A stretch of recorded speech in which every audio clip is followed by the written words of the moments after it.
Assalamualaikum warahmatullahi wabarakatuh. Perkenalkan, nama saya Kamanda Restika Ayu, NIM 1801030045 dari program studi Sarjana Keperawatan. Sebelumnya saya ucapkan terima kasih kepada penguji 1, Ibu Ita Apriliani, S.Kep Nurse M.Kep, kepada penguji 2, sekaligus pembimbing 1, Ibu Ririn Isma Sundari, S.Kep Nurse M.Kep, kepada penguji 3 sekaligus pembimbing 2, Ibu Arni Nurrahmawati, S.Kep Nurse M.Kep. Di sini saya akan mempresentasikan proposal skripsi saya yang berjudul Hubungan Tingkat Stres terhadap Kemampuan Beradaptasi Santri di Pondok Pesantren Mambaul Usulil Hikmah Kembaran.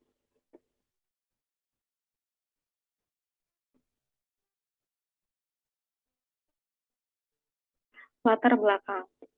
Pondok pesantren adalah sekolah yang diatur oleh sistem pendidikan yang telah diatur dalam Undang-Undang Sistem Pendidikan Nasional Nomor 20 Tahun 2003. Adaptasi merupakan proses penyesuaian diri yang mencakup fisik, fisiologis, maupun biologis. Setiap tahunnya ada 5-10% santri di pondok pesantren yang mengalami masalah dalam proses adaptasi. Adaptasi dengan lingkungan pondok pesantren. Stres merupakan salah satu proses respon tubuh dalam menghadapi tuntutan bahkan ancaman yang ada di sekitar kita. Perubahan baru kehidupan di lingkungan pondok dapat memicu terjadinya stres pada santri. Secara global, prevalensi kejadian stres cukup tinggi di mana hampir lebih dari 350 juta penduduk dunia mengalami stres dan merupakan penyakit dengan peringkat keempat di dunia menurut WHO dalam Ambarwati et al. 2019.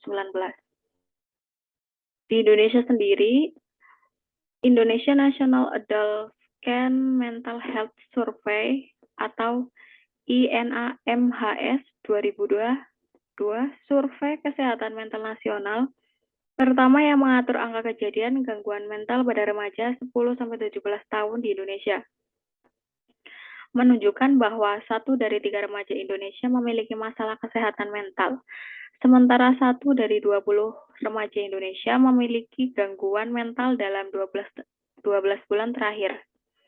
Angka ini setara dengan 15,5 juta dan 2,45 juta remaja.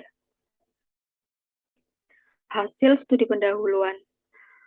Wawancara singkat yang dilakukan didapatkan fakta bahwa 3 dari 5 santri mengatakan beberapa kali pernah melanggar peraturan pesantren, diantaranya terlambat kembali ke pesantren sepulang kegiatan belajar di sekolah tanpa sepengetahuan pengurus asrama, bertutur kata kurang baik, keluar dari lingkungan pesantren tanpa izin dari pengurus, serta pasif terhadap kegiatan di pesantren lainnya. Sementara 2 santri lainnya mengatakan selalu mematuhi peraturan pesantren dan tidak pernah melanggar peraturan yang sudah ditetapkan di pesantren, serta aktif berpartisipasi dalam kegiatan pesantren. Untuk rumusan masalahnya, apakah ada hubungan tingkat stres terhadap kemampuan beradaptasi santri di pondok pesantren Mambaul Usulil Hikmah? Tujuan dari penelitian yang pertama, untuk tujuan umum, penelitian ini bertujuan untuk mengetahui hubungan tingkat stres terhadap kemampuan beradaptasi santri di pondok pesantren Mambaul Usulil Hikmah. Untuk tujuan khususnya yang pertama, untuk mengidentifikasi karakteristik responden yaitu jenis kelamin dan usia. Yang kedua, untuk mengidentifikasi gambaran kemampuan beradaptasi pada santri yang tinggal di pondok pesantren Mambaul Usulil Hikmah. Yang ketiga, untuk mengidentifikasi gambaran tingkat stres pada santri yang tinggal di pondok pesantren Mambaul Usulil Hikmah. Dan yang terakhir, untuk menganalisis hubungan tingkat stres terhadap kemampuan beradaptasi santri yang tinggal di pondok pesantren. Lalu untuk manfaat penelitiannya, hasil penelitian ini diharapkan dapat dijadikan kontribusi dalam mengembangkan ilmu pengetahuan dan menjadi gambaran nyata terkait hubungan tingkat stres terhadap kemampuan beradaptasi santri di pondok pesantren Mambaul Usulil Hikmah. Yang pertama, bagi peneliti, mengaplikasikan ilmu yang telah didapatkan selama pendidikan serta menambah wawasan dan pengetahuan penulis mengenai teori stres dan adaptasi serta bagaimana pengalaman pertama penulis dalam melakukan penelitian ilmiah. Bagi instansi pendidikan, penelitian ini diharapkan dapat menjadi kontribusi dalam menambah minat, motivasi, dan sikap dari mahasiswa sehingga dapat meningkatkan prestasi belajar. Penelitian ini juga bisa dijadikan sebagai referensi bagi penelitian selanjutnya. Lalu bagi responden, penelitian ini diharapkan dapat menambah wawasan dan informasi serta sebagai gambaran nyata tentang tingkat stres dan kemampuan adaptasi pada santri di Pondok Pesantren Mambaul Usulil Hikmah.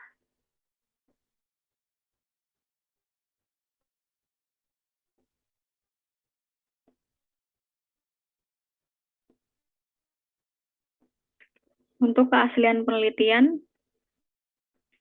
yang pertama Fitriani et al. 2020 dengan judul Hubungan Tingkat Stres Remaja dengan Kemampuan Beradaptasi di Pondok Pesantren Kota Tangerang. Tahun 2020. Metode dan hasil penelitian. Untuk metode yang digunakan yaitu jenis penelitian ini adalah deskriptif analitik dengan menggunakan pendekatan cross-seksional. Untuk hasil penelitiannya, hasil penelitian ini menunjukkan bahwa jumlah remaja yang mengalami stres berat sebesar 54 atau 60,7%, responden dan kemampuan beradaptasi yang maladaptif sebesar 49 responden atau 55,1% dengan uji korelasi menunjukkan adanya hubungan yang bermakna antara tingkat stres remaja dengan kemampuan adaptasi dengan nilai p-value 0,00 atau p kurang dari 0,05. Untuk persamaannya menggunakan pendekatan cross-seksional, variabel independen, tingkat stres dan variabel dependen kemampuan beradaptasi, lalu menggunakan kuesioner DASS 42 untuk pengukuran tingkat stres, dan untuk perbedaannya jenis penelitian ini yaitu deskriptif analitik, lalu teknik pengambilan sampelnya yaitu purposive sampling, dan menggunakan kuesioner individual adaptability atau IADAP.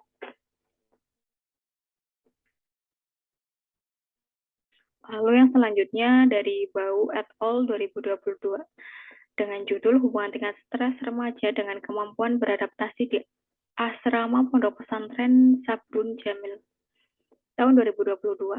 Metode yang digunakan yaitu jenis penelitian ini adalah kuantitatif bersifat observasional analitik dengan desain cross-seksional.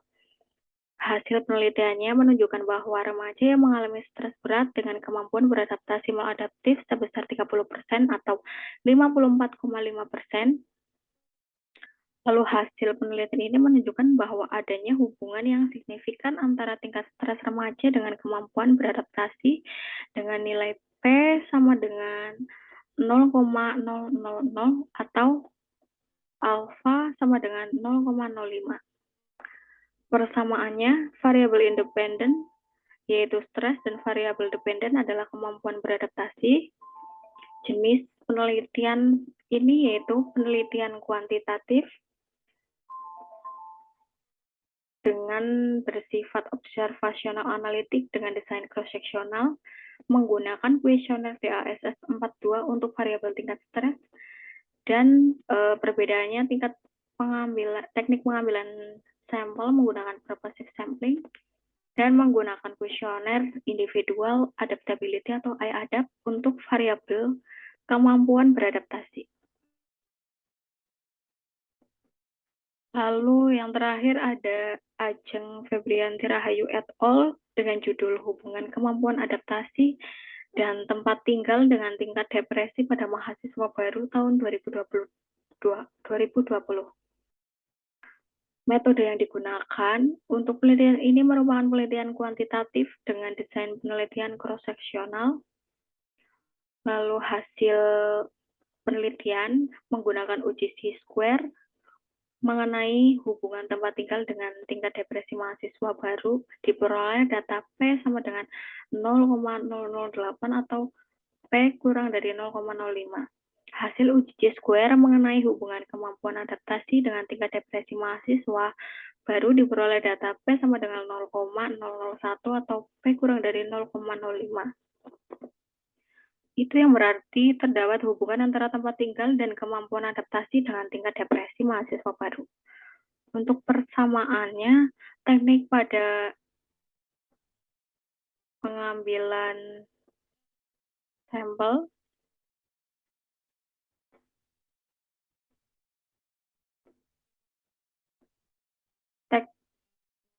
persamaannya terletak pada variabel kemampuan adaptasi, desain penelitiannya menggunakan cross-seksional, teknik pengambilan sampel, ini untuk perbedaannya dengan menggunakan teknik random sampling, variabel tingkat kemampuan adaptasi diukur menggunakan Communicative Adaptability Scale atau CAS. Untuk kerangka teorinya, yang pertama adalah sumber stres, pada lingkungan, lingkungan komunitas, fisiologi, reaksi tubuh, dan pikiran, serta keluarga. Lingkungan pondok pesantren merupakan salah satu sumber stres pada santri. Dampak akibat stres ada dampak fisiologik, dampak psikologik, dan dampak perilaku atau behavior. Akibat dari stres dapat mempengaruhi penyesuaian diri pada santri. Faktor-faktor yang mempengaruhi penyesuaian diri diantaranya ada kondisi fisik, kepribadian, proses belajar, lingkungan, agama, serta budaya. Untuk kerangka konsep, variabel independen atau bebas adalah tingkat stres, variabel dependen atau terikat adalah kemampuan beradaptasi.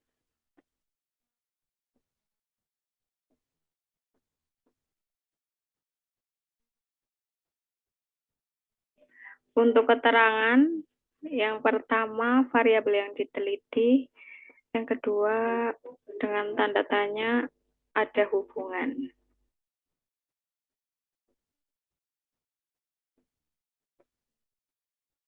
Hipotesis penelitian. HA ada hubungan antara tingkat stres dengan kemampuan beradaptasi santri.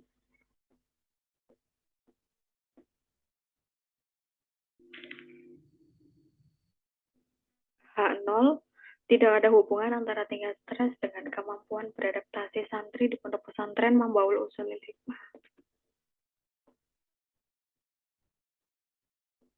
Untuk metode penelitian, jenis penelitian ini adalah kuantitatif dengan desain analitik korelasi dengan pendekatan cross-seksional. Lokasi dan waktu penelitian. Untuk lokasi penelitian ada di pondok pesantren Mambaul Ushulil Hikmah, Kecamatan Kembaran, Kabupaten Banyumas. Lalu untuk penelitian dimulai sejak bulan November 2021 sampai dengan April 2023. Populasi dan sampel. Untuk populasinya adalah semua santri di pondok pesantren Mambaul Ushulil Hikmah. Lalu untuk sampelnya adalah seluruh santriwan dan santriwati kelas 7 dan kelas 10 yang berjumlah 69 responden dengan teknik pengambilan sampel menggunakan total sampling. Untuk kriteria sampel, untuk kriteria inklusi, yaitu responden yang bersedia berpartisipasi dalam penelitian dengan menandatangani surat persetujuan untuk menjadi responden. Yang kedua adalah responden dengan jenis kelamin laki-laki dan perempuan, responden yang kooperatif dan bisa membaca serta menulis. Untuk kriteria eksklusi, yang pertama adalah responden yang tidak kooperatif, yang kedua adalah responden yang tidak aktif menjadi santri di pondok pesantren Mambaul Ushulil Hikmah Kembaran. Variabel independen adalah tingkat stres dan variabel dependen adalah kemampuan beradaptasi. Untuk definisi operasional yang pertama ada jenis kelamin. Jenis kelamin adalah tanda fisik yang teridentifikasi pada responden yang dibawa sejak lahir. Untuk alat ukurnya menggunakan kuesioner dan hasil ukurnya adalah yang pertama laki-laki dan yang kedua perempuan. Untuk datanya berskala nominal. Yang kedua ada usia, yaitu jumlah tahun hidup yang dihitung sejak tanggal lahir sampai dengan tahun dilakukan penelitian. Untuk alat ukurnya menggunakan kuesioner, hasil ukurnya adalah wawancara dengan kuesioner kepada responden. Skala datanya adalah rasio, Yang ketiga ada tingkat stres. Tingkat stres seseorang. Alat ukurnya menggunakan kuesioner depression anxiety atau DASS 42 dengan hasil ukur yang pertama adalah normal jika nilai skornya 0 sampai 14, stres ringan jika 15 sampai 18, stres sedang jika 19 sampai 25, stres berat jika 25 sampai 33, stres sangat berat jika lebih dari 34. Skala datanya bersifat ordinal. Untuk yang terakhir, kemampuan beradaptasi, yaitu penyesuaian seseorang terhadap perubahan di lingkungan tempat tinggalnya. Kuesioner yang digunakan adalah kemampuan beradaptasi. Hasil ukurnya adaptif atau adaptasi baik jika 96 sampai 116, adaptasi sedang jika 52 sampai 95, maladaptif atau adaptasi buruk jika 29 sampai 51. Untuk skala datanya adalah ordinal. Untuk instrumen penelitian yang digunakan, yang pertama menggunakan kuesioner DASS 42 yang diadaptasi dari Lovibon dan Lovibon tahun 1995 yang terdiri dari 42 item pertanyaan yang mengukur general psychological distress seperti stres, ansietas, dan depresi. Penelitian ini hanya menggunakan skala pengukuran untuk tingkat stres saja, yang terdiri dari 14 pertanyaan. Lalu kuesioner ini menggunakan skala Likert dengan 4 pilihan jawaban, yaitu 0, tidak, atau tidak pernah, 1, sesuai dengan yang dialami sampai tingkat tertentu atau kadang-kadang, 2, sering, 3, sangat sesuai dengan yang dialami atau hampir setiap saat. Untuk variabel tingkat stres dengan dimensi stres, indikatornya yang pertama jengkel pada hal-hal yang kecil, terdapat pada nomor 1, 11, dan 18. Yang kedua ada reaksi berlebihan, terdapat pada nomor 6. Lalu ada sulit rileks, terdapat pada 8, nomor 22, dan 29.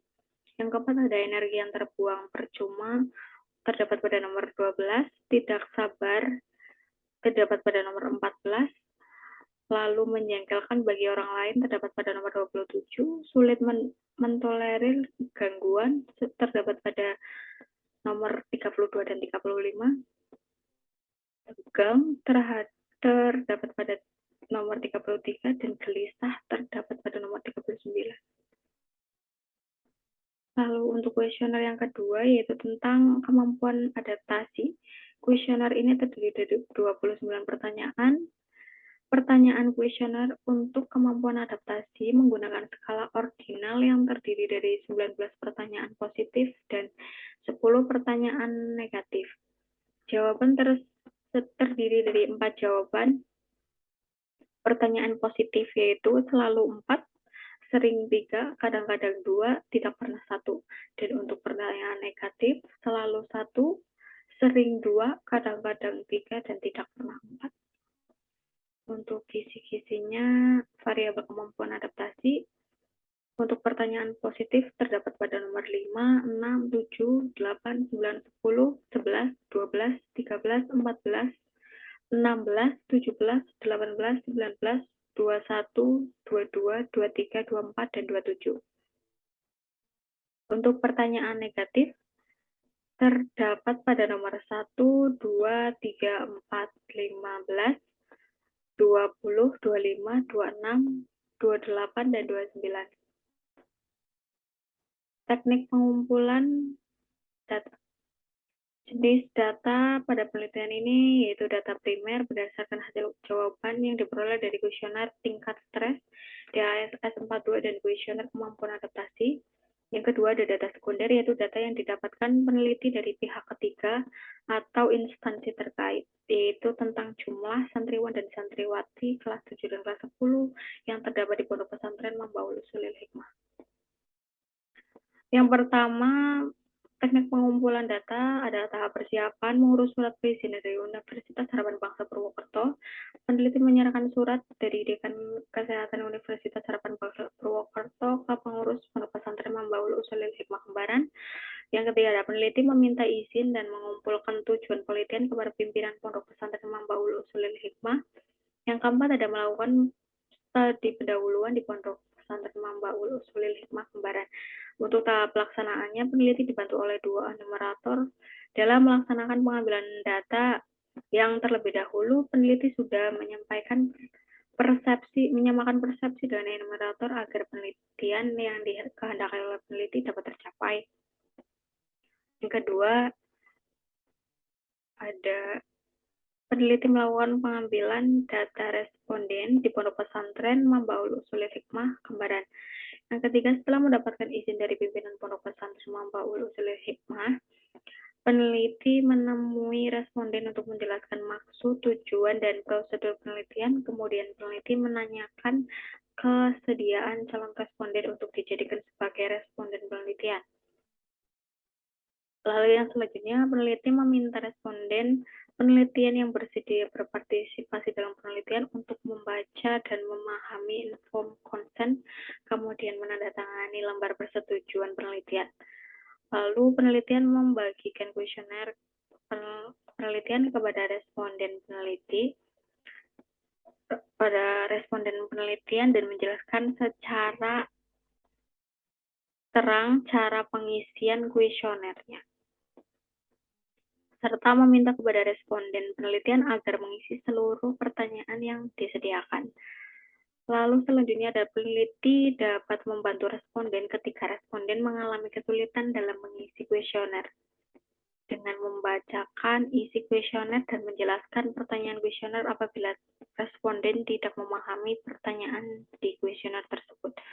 Lalu setelah selesai mengisi kuesioner, peneliti mengecek kembali jawaban responden dan mengambil lembar kuesioner dari responden.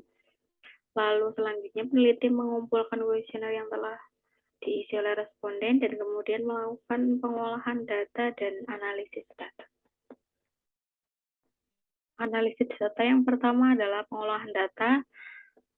Ada editing, coding, scoring, proses entry, cleaning, dan tabulating. Yang kedua ada analisis data, analisis univariat. Yang pertama, analisis univariat pada penelitian ini digunakan untuk mengidentifikasi karakteristik responden, yaitu jenis kelamin dan usia, mengidentifikasi kemampuan beradaptasi pada santri yang tinggal di pondok pesantren, mengidentifikasi gambaran tingkat stres pada santri yang tinggal di pondok pesantren, dan menganalisis hubungan tingkat stres terhadap kemampuan beradaptasi santri yang tinggal di pondok pesantren. Analisis bivariat pada penelitian ini digunakan untuk mengetahui hubungan tingkat stres terhadap kemampuan beradaptasi santri. Lalu untuk analisis data yang digunakan adalah Spearman Rank Correlation karena dua variabel dalam penelitian ini menggunakan skala pengukuran menggunakan skala ordinal. Sekian, terima kasih. Wassalamualaikum warahmatullahi wabarakatuh.